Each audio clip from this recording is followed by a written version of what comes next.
এই বাড়ির সদস্যরা খুবই গরিব মনে হচ্ছে, তাই একটা পরীক্ষা নেওয়ার দরকার। আর রিনা সকাল থেকেই বাড়ির মধ্যেই থাকে, তাই বোরিং হয়ে যাচ্ছিল। তাই সে বাড়ির বাইরে বেরিয়ে দেখলো তিন বয়স্ক লোক বসে আছে। তাই রিনা তিন বয়স্ক লোকের মধ্যে একজনকে জিজ্ঞাসা করলো, আমি আপনাদের তো ঠিক চিনতে পারলাম না। আপনাদের কি এ পাড়াতেই বাড়ি? আর আপনাদের দেখে মনে হচ্ছে আপনারা খুব ক্ষুধার্ত, তাই ভিতরে আসতে পারেন, আপনাদের খাবার বন্দোবস্ত করে দেব। আচ্ছা মা, আপনাদের বাড়িতে কে কে আছেন? আপনি একা? না না বাবা, আমার স্বামী আছেন আর এক ছেলে, উনি কাজে গেছেন এখন। তাহলে তো আমরা আসতে পারবো না মা আপনার বাড়িতে। তারপর রিনা বাড়ি চলে যায়। তারপর স্বামী আসতে সব কথা তাকে খুলে বলে।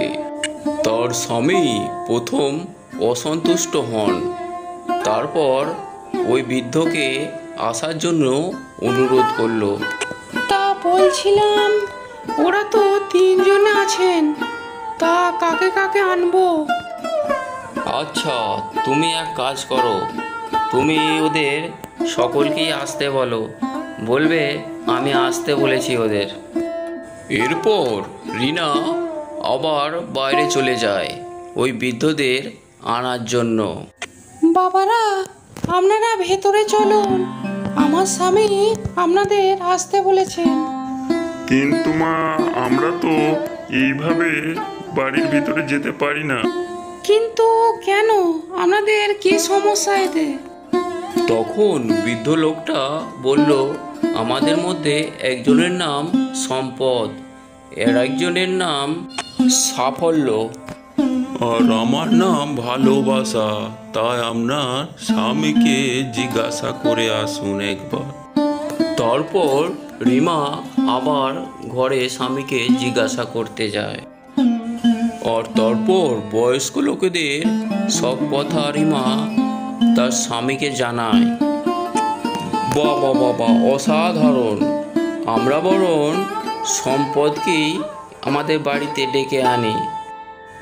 না গো, তা কি করে হয়? আমার মনে হয় সাফল্যকেই ডাকা উচিত। তারপর পাশের ঘর থেকে ছেলে বলে উঠল, আমাদের ভালোবাসাকেই ডাকা উচিত।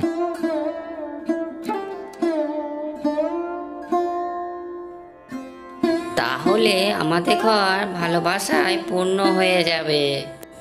মা, তুমি বরং ভালোবাসাকেই ডেকে আনো। একটু চুপ থাকার পর তার স্বামী বলে উঠল, আমরা বরং আমাদের ছেলের কথাই শুনবো। তুমি বরং এক কাজ করো, তুমি ভালোবাসার যে লোকটা ওকেই ডেকে আনো অতিথি হিসাবে। তারপর রিনা ভালোবাসার যে ওই বৃদ্ধটা আছেন ওকেই ডেকে আনতে গেলেন বাইরে। আপনাদের মধ্যে ভালোবাসা কার নাম? অনুগ্রহ করে তিনি ভিতরে আসুন, আর উনি আমাদের অতিথি, আর ওনার জন্য আমি খাবার দাবার সব বানিয়ে এসেছি। এরপর রিনা তাদের বলে ঘরে চলে যায়। এরপর ভালোবাসার যে বৃদ্ধটা উনিও উঠে ঘরের দিকে রওনা হয়। বাকি দুজনও উঠে তার অনুসরণ করতে থাকে।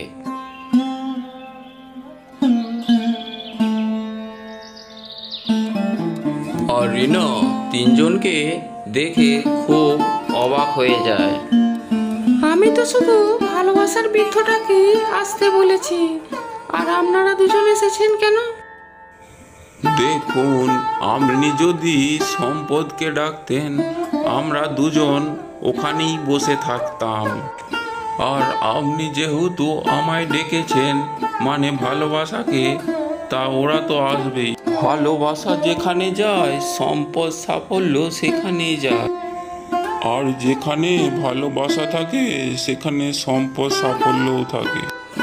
আচ্ছা বাবা, আপনারা বরং আজকের দিনটা আমাদের এখানেই থাকুন। আমরা হচ্ছি ক্ষণস্থায়ী, আমাদের কাজ সিদ্ধ হলেই আমরা সেখান থেকে চলে যাই। এই বলে তিন বৃদ্ধ সেখান থেকে চলে যায়। হ্যাঁ গো গিন্নি, অনেক রাত হয়ে গেল, আমি ঘুমাতে যাচ্ছি। এরপর অনেক রাত হয়ে যায়, আর রাত শেষে যখন সকালা হয়ে যায় তখন দেখে তারা অনেক ধনী হয়ে গেছে।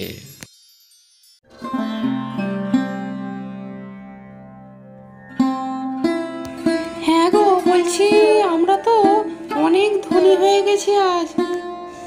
এরপর তারা ধনী হয়ে যাওয়ায় তাদের মনে অহংকারের ছায়া নেমে আসে।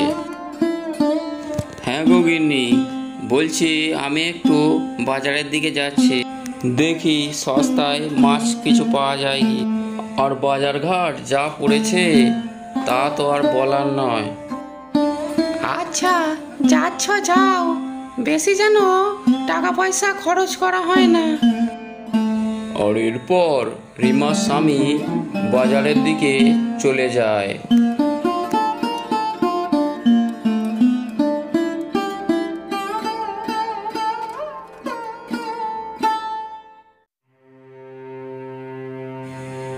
নেপাল, এই মাছটা তাড়াতাড়ি আমায় দে, আমার বেশি দাঁড়াবার সময় নেই।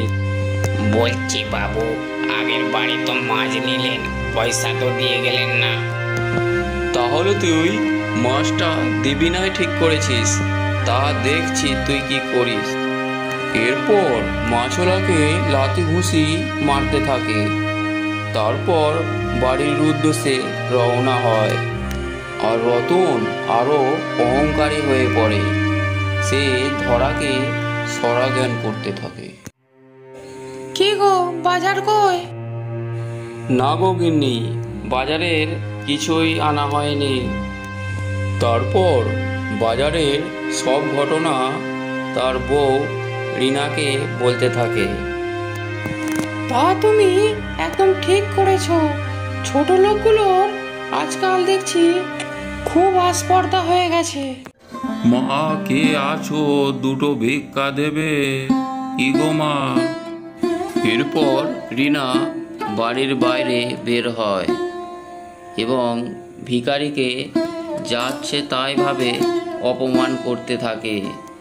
তারপর তার স্বামীও একসময় চলে আসে বাইরের দিকে। এই ভিখারির বাচ্চাকে এখান থেকে এক্ষুনি তাড়াও, ঈদের জ্বালায় বাড়িতে থাকা দায় হয়ে পড়েছে। ওরে বাবা, এত রেগে যাচ্ছিস কেন?